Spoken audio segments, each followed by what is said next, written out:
Daniel Voss found the notice taped to his front door on a Tuesday morning in early October, tucked inside a plastic sleeve like it was something to be proud of.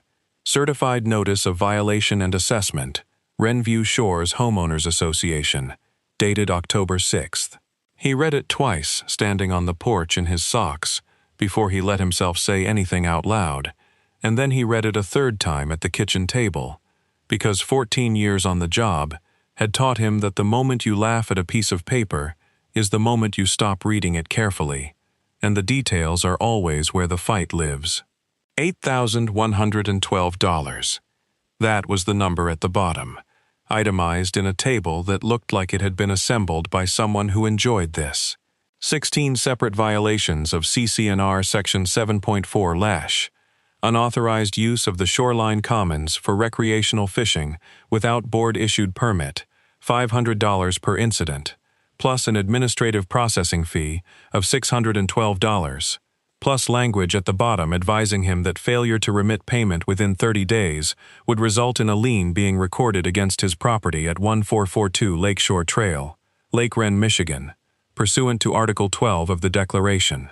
Voss recognized every one of the 16 dates listed under the violations, because he had written them down himself in his own logbook as part of his job.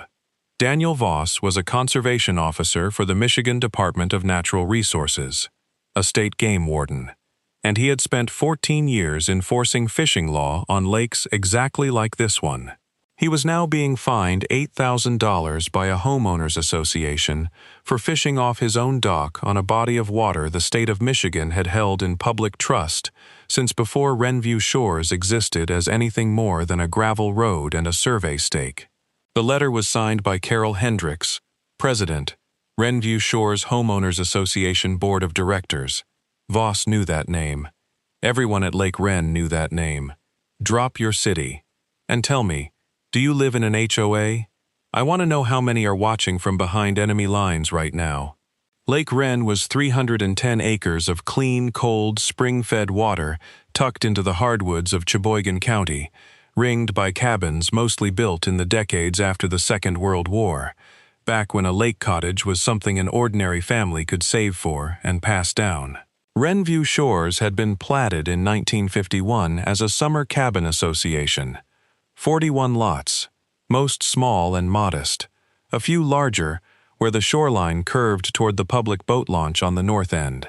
For most of its existence, the association had been little more than a shared gravel road, a communal dock that needed patching every spring, and an annual potluck where everybody complained about raccoons getting into the trash cans behind the fire hall. That had changed 6 years earlier, when a wave of retirees and remote workers started buying the older cabins and tearing them down to build year-round homes with heated garages and standing seam metal roofs, and the association that came with those homes changed to match.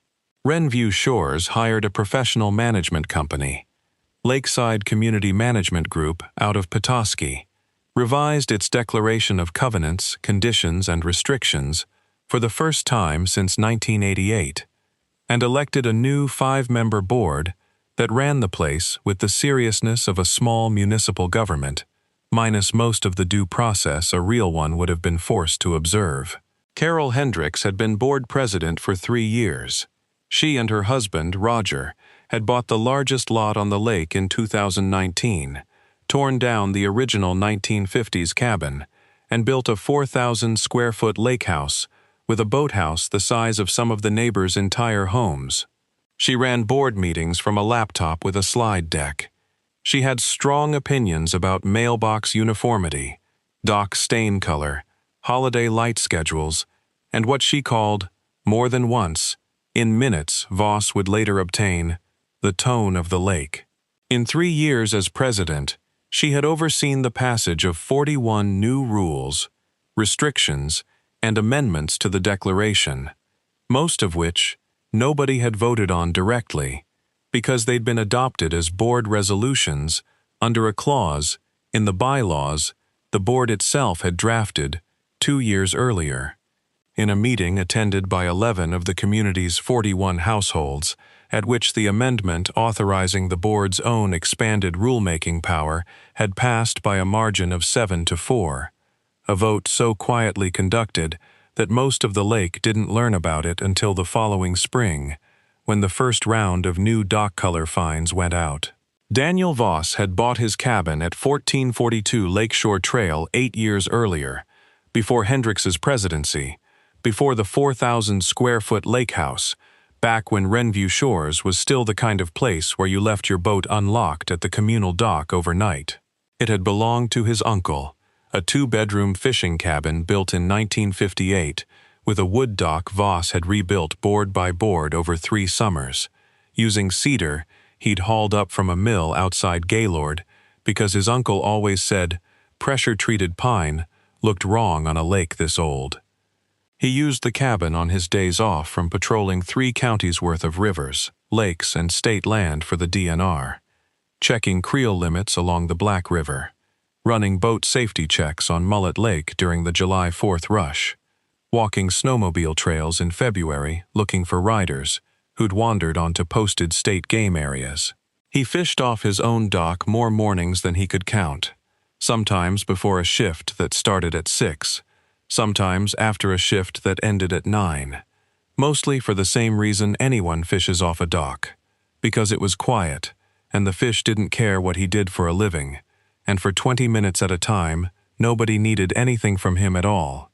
His uncle, Walt Voss, had taught him to fish off that exact dock when Daniel was 9 years old, using a cane pole and a coffee can of night crawlers dug from the compost pile behind the woodshed.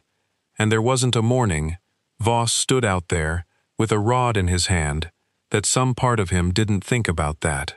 It was the reason he'd never once considered selling the place, even during the 2 lean years right after the divorce, when the extra mortgage payment on top of his DNR salary stretched things thinner than he liked. The cabin wasn't an investment. It was the one place in 3 counties where Daniel Voss got to just be a guy who liked to fish, instead of the guy with the badge everybody straightened up around.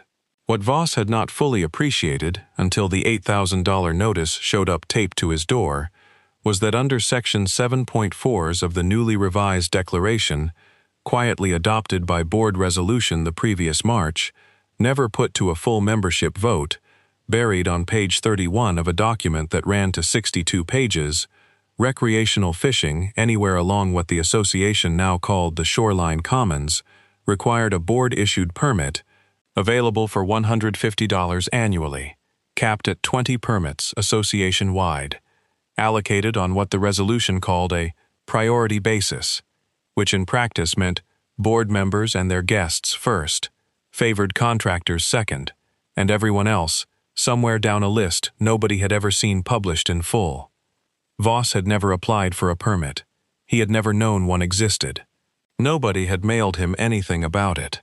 The association claimed, in a line buried near the bottom of the notice, that adequate notice was provided via posting at the Community Bulletin Board and publication in the Wrenview Shores Quarterly newsletter, a newsletter Voss was fairly sure had a circulation of maybe 6 people who actually opened the PDF attachment instead of deleting it, along with the water bill reminders and the boat parade sign-up sheet. Now that you know Daniel, has your HOA ever pulled something that made your blood boil?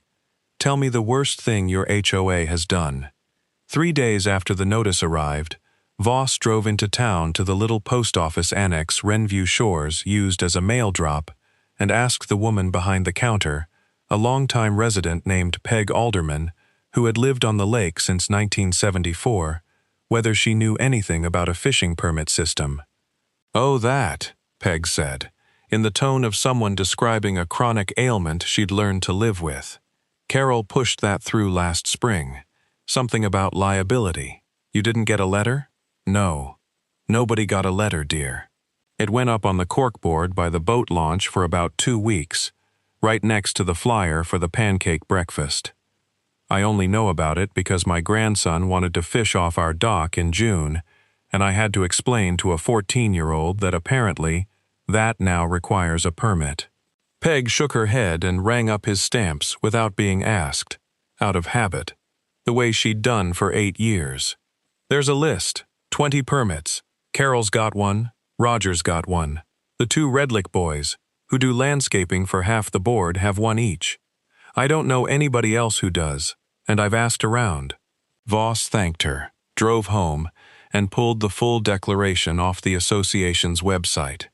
A poorly maintained WordPress page, Lakeside Community Management Group, updated maybe twice a year, usually right before the annual dues invoice went out, and read all 62 pages front to back, with the methodical patience he used building a case file, highlighting every section that touched the shoreline, the water, wildlife, or recreational use, the same way he'd once spent a slow February highlighting every reference to snowmobile right-of-way in a 200-page county ordinance because a defense attorney had tried to argue a technicality that turned out not to exist.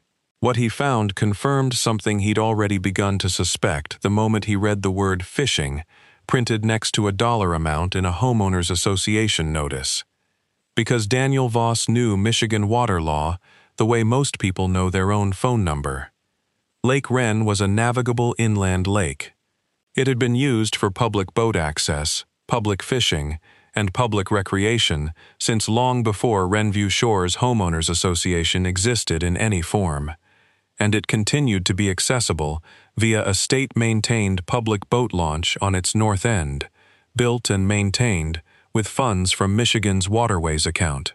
Under the public trust doctrine, affirmed repeatedly by the Michigan Supreme Court in cases dealing with the Great Lakes and the state's thousands of inland lakes, the bed of a navigable lake in Michigan belongs to the public, held in trust by the state, regardless of who owns the land along the shore.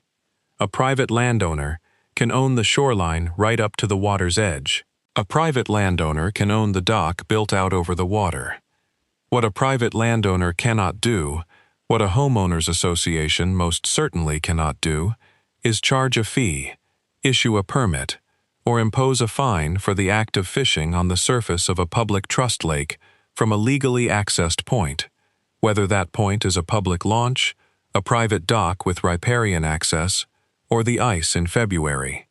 Fishing on Lake Wren was regulated by exactly one authority, the state of Michigan, through the Department of Natural Resources, requiring nothing more than a valid Michigan fishing license, which Daniel Voss, being a Michigan DNR conservation officer, had carried in his wallet every day of his adult working life, tucked behind his badge case out of habit.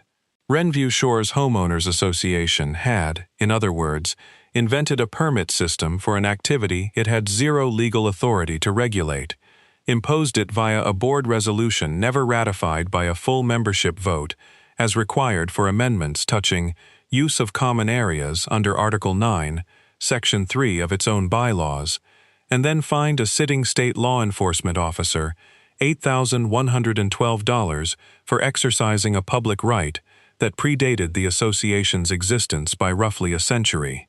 Voss closed his laptop, sat back in the chair his uncle had left him along with the cabin, and allowed himself, for the first time since the notice appeared on his door, something close to a smile. It did not last long. 2 days later, the second letter arrived, and this one wasn't about fishing at all. It was about him. Signed again by Carol Hendricks, the letter informed Voss that the board had reviewed his account status and noted the outstanding balance remained unpaid past the initial 30-day notice period, a claim that was, on its face, false, since the 30-day window from the October 6th notice had not yet closed. The letter went on to state that per Article 12, Section 2 of the Declaration, the Association's counsel had been instructed to prepare a claim of Lien against the property at 1442 Lakeshore Trail, and that continued non-payment could result in foreclosure proceedings. A legal claim Voss would later learn was almost entirely fabricated, since Wrenview Shores had no statutory foreclosure authority, remotely resembling what the letter implied, but which read, to an ordinary homeowner without a law degree, like the opening chapter of Losing Your House. Voss had seen this letter format before. in a different context entirely. The kind of predatory notice DNR sometimes crossed paths with when investigating land fraud along state waterways, aimed at elderly homeowners who didn't know the debt behind it wasn't real. The tone was the same. The manufactured urgency was the same. He also noticed something else, something that told him this wasn't just overzealous governance. The letter referenced your continued pattern of non-compliance with board directives, consistent with prior complaints regarding your presence on association property. Voss had received exactly 0 prior complaints in 8 years at Wrenview Shores. He had never once been cited, warned, or contacted by the board about anything before the fishing notice appeared out of nowhere in October. He started asking around the lake, carefully, the way he'd learned to gather information, building cases that needed to survive a courtroom. What he found, piece by piece over the following 2 weeks, was a pattern that had nothing to do with fish. In June, 4 months before the fine, Voss had responded to a call in his official capacity as a conservation officer. A call about an unpermitted culvert and shoreline fill project at 1401 Lakeshore Trail, the address belonging to Carol Hendricks and her husband, Roger. The fill had been placed to extend their boathouse and create additional dry land parking, work requiring a permit from Michigan's Environmental, Great Lakes, and Energy Department under the state's Wetlands and Inland Lakes and Streams Protection Statutes. A permit the Hendrickses did not have. Voss had documented the violation, issued the Hendrickses a formal notice requiring restoration of the shoreline, and referred the matter to Eggle for further enforcement, exactly as his job required, with 0 personal animosity and 0 awareness, at the time, that Carol Hendricks also happened to be president of his own homeowners association. He remembered the encounter clearly enough, once he went back through his own field notes. Roger Hendricks had been cordial, almost sheepish, saying they hadn't realized a permit was needed for fill, placed above the ordinary high water mark, which was a common enough misunderstanding Voss heard several times a summer, and rarely held against anyone who corrected course quickly. Carol Hendricks had not been present for that first visit.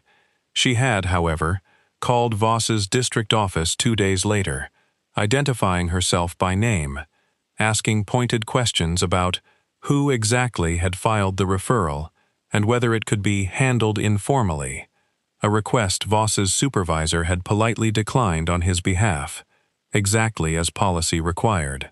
Voss had thought nothing more of it at the time. In hindsight, reading his own notes again in October with the fishing fine sitting on his kitchen table, that phone call read very differently. The fishing fine notice arrived 4 months later. 16 violations, conveniently sized to produce a headline number just over $8,000. Voss did not believe in coincidence as an investigative principle, and he did not believe in it here. 8,112 over 16 fishing violations against a state game warden. Is this legal where you live? What would you have done? Voss had built enough cases in his career to know that suspecting retaliation and proving it were 2 very different things, and that the difference mattered enormously if this ever ended up in front of a judge, an arbitrator, or a state agency.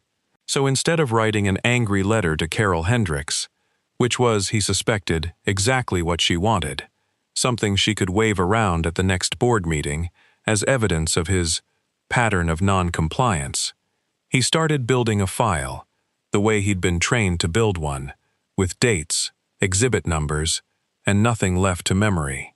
He requested, in writing, under Michigan's Nonprofit Corporation Act, provisions governing member inspection rights, a copy of every board resolution passed in the last 3 years, minutes from every board meeting for the last 2 years, and the full list of Shoreline Commons fishing permits issued to date, along with the criteria used to allocate them.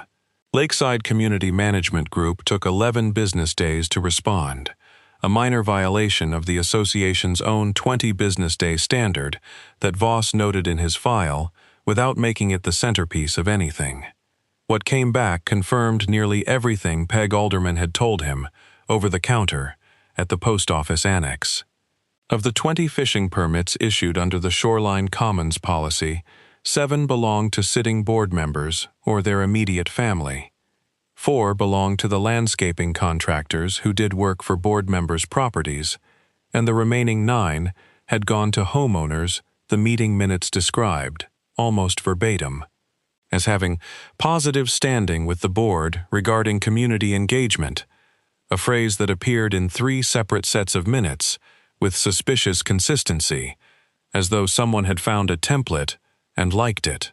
Not one of the 16 documented violations against Daniel Voss had been witnessed by an actual board member or hired inspector. Every single one had been logged by Carol Hendricks personally, using footage from a trail camera mounted on a tree at the property line between 1442 and 1401 Lakeshore Trail, a camera Voss had never given permission to be installed anywhere near his dock, and which he was fairly confident violated at least Michigan's surveillance statute if it had captured any audio, and very likely violated the Declaration's own privacy provisions in Section 6.9, a section Hendricks herself had championed 2 years earlier after a dispute with a different neighbor over drone photography of her property. Voss found the irony almost funny, in the dry way 14 years of casework had taught him to find things funny. The same woman who'd once stood at a podium demanding stricter privacy protections against a neighbor's drone had mounted an unauthorized trail camera pointed at his dock and used it to build a case against him. By late October, the lien had been recorded against 1442 Lakeshore Trail at the Cheboygan County Register of Deeds, exactly as threatened, in the amount of $8,112, plus interest at 7% annually, and attorney's fees. The association's Gaylord-based counsel had already begun tacking onto the total at $310 an hour. Voss's title, clean for 8 years, now carried a cloud that would show up on any future sale, refinance, or attempt to pull equity for repairs. He learned about the recording not from the association, which had no legal obligation to notify him beyond the original notice, but from his own routine check of the county register, a habit 14 years of property and land use enforcement had trained into him. The lien changed the character of the fight. It was no longer $8,000 and a petty grievance. It was now a real cloud on real property. Voss's neighbors began to notice. A few, loyal to the board out of habit or self-interest, gave him wide, wary looks at the mailboxes, as though non-compliance might be contagious. Others, quieter, started leaving notes in his mailbox, not signed, mostly, but sympathetic. They did something similar to us over a shed, glad someone's finally pushing back. One note, from a cabin 2 doors down belonging to a retired schoolteacher named Arlene Fitch, simply read, "Don't let them win. We've been waiting for someone who knows how to fight." There was a cost to it that didn't show up on the notice itself. Voss found himself running the math at odd hours. What a lien on the title would mean if he ever needed to refinance to cover a new roof. What it would look like on paper if he tried to sell the place someday to help a niece with college. Whether a title company would even want to touch the file without the whole thing resolved first. He caught himself, twice, drafting an email to Carol Hendricks just to make it stop, just to pay the $8,000 and be done with it, before deleting the draft both times. He recognized the impulse. It was the same impulse he'd watched hundreds of ordinary people give in to over 14 years of enforcement work, the desire to make an unfair thing disappear quickly rather than face it properly, because facing it properly is slower and costs more up front, even when it's cheaper in the end.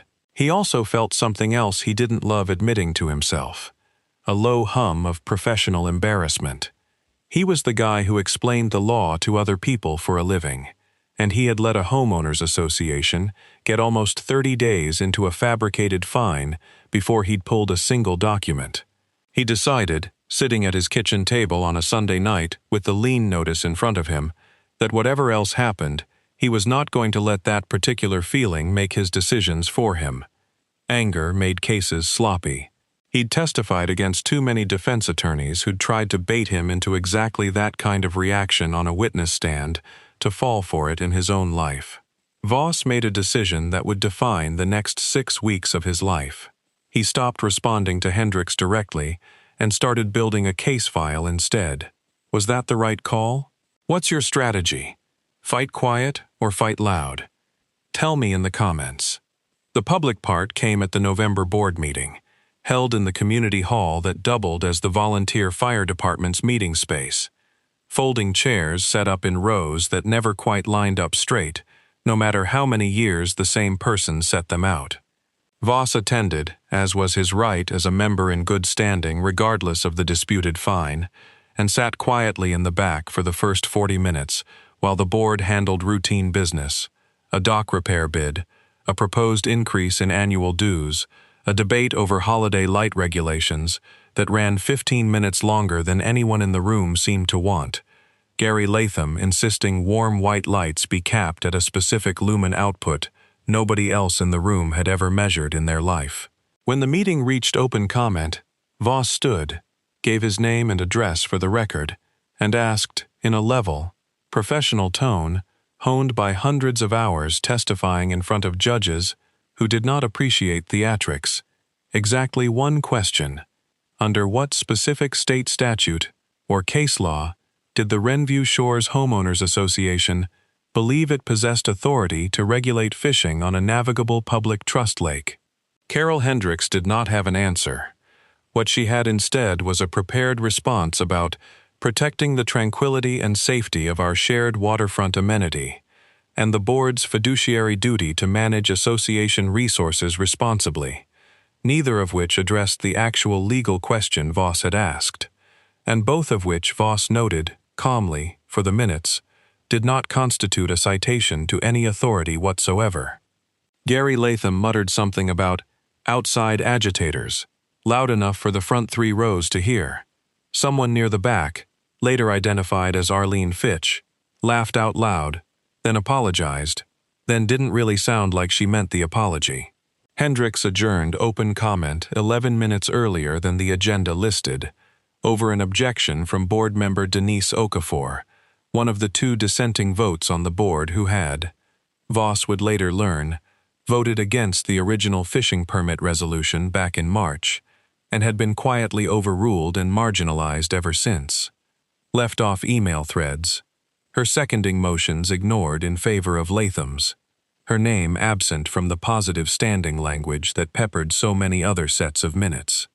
Voss drove home that night with the lien still sitting on his title, the meeting minutes not yet public, and a decision to make. He could pay the $8,000, quietly, and make the whole thing disappear, the way a lot of people at Wrenview Shores had clearly done before him. Or he could do what 14 years of enforcement work had trained him, almost against his will, to do with any pattern of documentation, authority, and abuse. Build the file properly, take it somewhere with actual power to act, and let the process run its course. The first call Voss made was to his own agency's legal counsel, not to ask for representation. The DNR had no interest in a homeowners association dispute, and Voss knew better than to ask, but to confirm, on the record, from someone whose job it was to know, that his read of the public trust doctrine as applied to Lake Wren was correct. It took the DNR attorney, a woman named Patricia Reyes who had handled dozens of inland lake access disputes over her career, about 4 minutes to confirm what Voss already suspected. Lake Wren had been formally designated a navigable inland lake by the state decades earlier. The public boat launch on its north end was maintained under a state waterways account grant that legally guaranteed public access, and any attempt by a private association to charge fees or issue permits for fishing on the lake's surface was, in Reyes's words, flatly unenforceable and arguably actionable. Arguably actionable how? Voss asked. Depends how far you want to take it, Reyes said. Civil claim for slander of title, given the lien. Possible unfair debt collection practices claim, given how that notice was worded.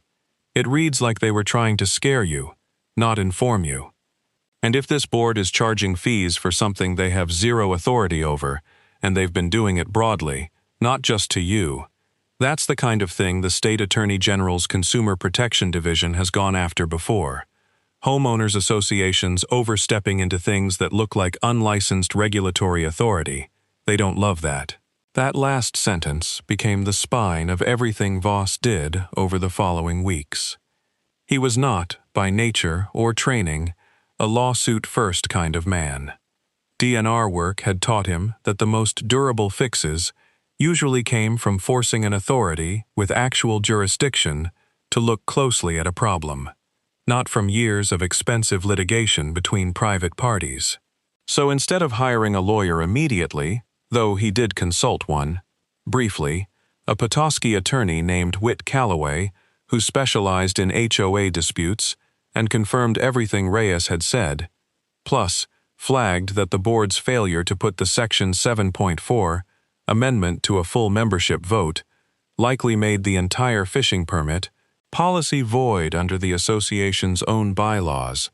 Voss began compiling a formal complaint to the Michigan Attorney General's Consumer Protection Division and, separately, to the state's Corporations, Securities and Commercial Licensing Bureau, which oversaw nonprofit corporate governance for entities like homeowners associations. Calloway, for his part, walked Voss through what a straight lawsuit would look like if Voss chose that path instead. A complaint for slander of title and declaratory judgment, filed in Sheboygan County Circuit Court, seeking removal of the lien and a judicial ruling that Section 7.4c was void. Calloway estimated the litigation could run anywhere from 8 to 18 months, cost Voss somewhere between $12,000 and $25,000 in legal fees even if he won and recovered costs, and would resolve, in the end, only Voss's individual situation, leaving the underlying board dynamic and the other homeowners quietly paying fines they didn't legally owe, completely untouched. "You can win your case and lose the war," Calloway told him over the phone. "The board stays exactly the same, minus one line item. Nothing stops them from finding a new pretext next year." Voss thanked him, told him he'd think about it, and decided by the end of that call that a lawsuit, if it came at all, would come after the regulatory complaint, not instead of it. The complaint ran 19 pages. It laid out, in the same flat, methodical, exhibit-numbered style Voss used for wildlife violation case files, headed to a county prosecutor.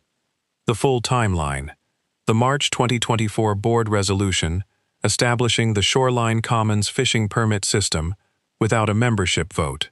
The permit allocation records showing 7 of 20 permits going to board members or family. The June enforcement action Voss had personally taken against the Hendrickses' unpermitted shoreline fill. The 4-month gap between that enforcement action and the sudden appearance of 16 backdated fishing violations, all logged solely by Hendricks, using footage from an unauthorized trail camera.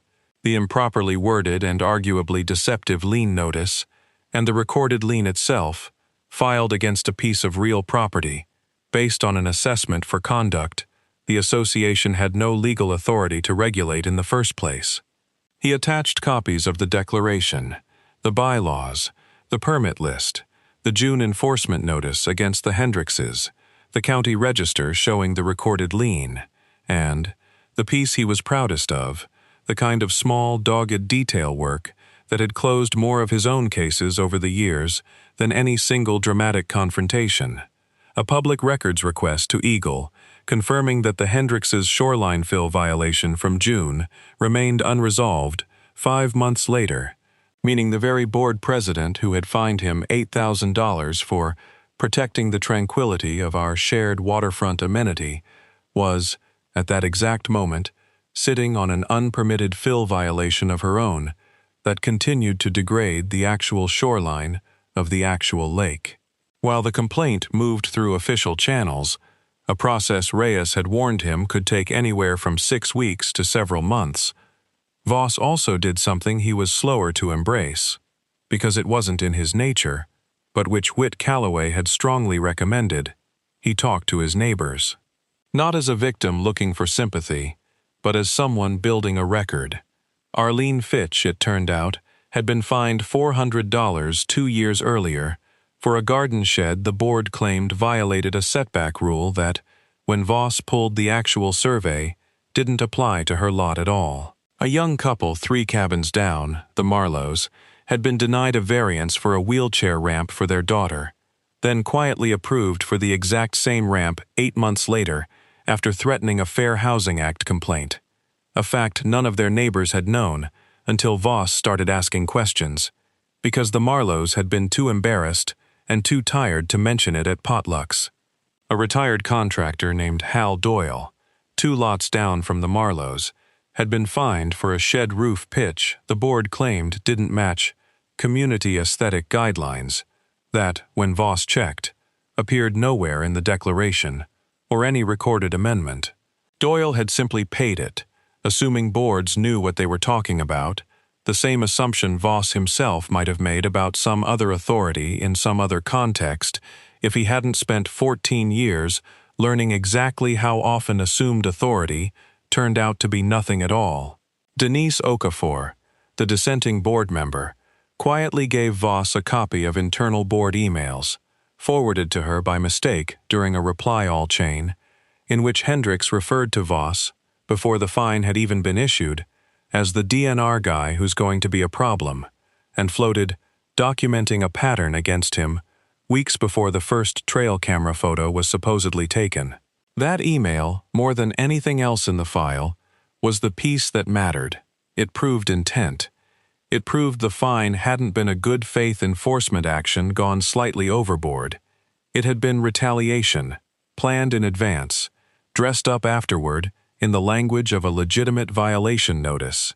Voss added it as Exhibit 14 and sent the complete complaint to both state agencies on November 21st.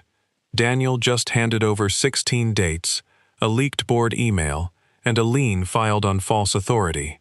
A complete paper trail with the state's name on the envelope. Right move. Or should he have gone straight to a lawsuit? What's your play here? Denise Okafor did something else Voss hadn't expected and hadn't asked for. She started organizing. Quietly, at first, over coffee at the diner in town, rather than anything that could get back to Hendricks before it was ready. She began collecting stories from other homeowners who'd been on the wrong end of a Wrenview Shores fine, a denied variance, or a lien they'd paid rather than fight. By early December, she had 11 households willing to sign a petition demanding a special membership meeting under Article 4, Section 6 of the bylaws, a provision requiring the board to call such a meeting if petitioned by 20% of members in good standing, which at 41 lots meant 9 signatures, and Okafor had 11. The petition demanded 3 things: an immediate membership vote to ratify or repeal the Section 7.4 fishing permit policy, exactly as the bylaws should have required in the first place, a full independent audit of board-issued fines and liens over the preceding 3 years, and a vote of no confidence in Carol Hendricks as board president. Hendricks, when the petition was formally delivered on December 3rd, tried to slow-walk it, citing a bylaw provision requiring 45 days' notice for special meetings, which was accurate, but which Okafor, having read the same document 3 times over the preceding week, pointed out did not prevent the board from simultaneously scheduling the meeting and beginning the audit process the petition also demanded. Lakeside Community Management Group, caught between a board president digging in and a membership petition that technically complied with the association's own governing documents, quietly advised the board, in an email Okafor also somehow ended up with a copy of, that refusing to schedule the meeting at all would expose individual board members to potential personal liability for breach of fiduciary duty, a phrase that seemed to finally get Hendricks' attention in a way nothing else had. The special meeting was scheduled for January 14th. In the 6 weeks between the petition and the meeting, two things happened that shifted the balance of the fight decisively. First, the Michigan Attorney General's Consumer Protection Division sent Wrenview Shores Homeowners Association a formal inquiry letter. Not a lawsuit, not yet, but an official request for documents and a written response regarding potential unauthorized regulation of a public trust waterway and related assessment and lien practices, with a 30-day response deadline and the AG's office copied to both Lakeside Community Management Group and the board's Gaylord-based legal counsel. Voss received his own copy as the original complainant, and reading it, sitting at his kitchen table with a cup of coffee that for once he actually let himself enjoy, was the first moment since October that he felt something closer to certainty than anger. Second, and less expected, a reporter from the Cheboygan Tribune, a local weekly with a small but loyal readership, picked up the story after Arlene Fitch, fed up and unafraid of Hendricks in the way that only a 71-year-old retired schoolteacher can be, mentioned the whole saga to her nephew, who happened to write for the paper. The resulting article, headlined, with the local press's fondness for a good pun, "Real Trouble, Lake Wren HOA Finds Game Warden Over Fishing, Sparks State Inquiry," ran on January 9th, 5 days before the special meeting, and included, because Voss had learned by then that documentation only mattered if it eventually saw daylight, direct references to the leaked board email calling him a problem and the AG's office inquiry letter.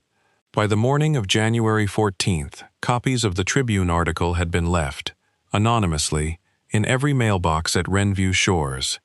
After everything Daniel went through to get here, was it worth it? Have you fought your HOA? Won, walked away, or are you still in it? Tell me your story. The community hall was full on the night of January 14th, in a way Voss had never seen it, not even for the potluck. All 41 lots had at least one representative present, along with Whit Calloway, whom Voss had formally retained the week before, once it became clear the meeting would likely need someone in the room who could speak in real time to bylaw citations without flipping through a binder. Carol Hendricks opened the meeting from behind the folding table at the front, flanked by Gary Latham and two other board allies, with Denise Okafor seated pointedly at the far end, having made clear over the preceding weeks that she no longer considered herself aligned with the majority she'd been outvoted by for 3 straight years. Hendricks tried, for the first 15 minutes, to run the meeting the way she'd run every meeting for 3 years. An agenda, a slide deck, a tight grip on who could speak, and for how long. It did not survive contact with a room full of homeowners who had spent 5 days reading a newspaper article about a leaked email calling one of their neighbors a problem. The first real crack came when Whit Calloway, recognized under the open comment portion of the agenda, calmly read Section 7.4/ into the record alongside Article 9, Section 3 of the bylaws, the provision requiring a full membership vote for any amendment affecting use of common areas, and asked Hendricks, directly, whether the board had ever held such a vote before adopting the fishing permit system. Hendricks said the board believed it had authority under its general rulemaking powers. Calloway asked her to point to the specific clause granting that authority. She could not, on the spot, and the pause that followed, 5 seconds, in a silent room of 40-some people, who had all, in one way or another, been fined by this woman, at some point over the preceding 3 years, did more damage to her standing than any single accusation could have. The second crack came from Denise Okafor, who stood, was recognized, and read the leaked email aloud in full. The DNR guy who's going to be a problem, dated weeks before the first supposed fishing violation had allegedly occurred, into an official record that would now be part of the meeting minutes forever, whether Hendricks liked it or not. A murmur went through the room that Voss, watching from the 3rd row, recognized instantly as the particular sound of a group of people simultaneously deciding they'd had enough. The Marlowes spoke next, unprompted, describing for the first time in public the 8 months it had taken to get a wheelchair ramp approved for their daughter, and how quickly the approval had come once the words Fair Housing Act appeared in an email. Arlene Fitch followed, holding up the $400 invoice for a shed violation that, once the actual property survey was projected on the screen behind her by her nephew from the Tribune, clearly did not apply to her lot at all. Hal Doyle stood up next, quieter than the others, and simply asked whether anyone on the board could show him where in the declaration his roof pitch fine actually came from. Nobody could, and he sat back down without another word, which somehow landed harder in the room than if he'd raised his voice. One by one, without anyone organizing it beyond Okafor's original petition, the room simply started telling the truth about 3 years of fines nobody had ever felt safe questioning out loud. Voss himself spoke only once, near the end of open comment, briefly, without theatrics, because 14 years of courtroom testimony had taught him that the driest possible delivery of true facts usually landed harder than any amount of visible anger. He confirmed, for the record, his position as a Michigan DNR conservation officer, confirmed the public trust status of Lake Wren under state law, confirmed the pending Attorney General inquiry, and asked one final question: whether the board intended to release the lien against 1442 Lakeshore Trail voluntarily, or whether it intended to wait for the state to order it done. He did not raise his voice once. He did not need to. The membership vote that followed was not close.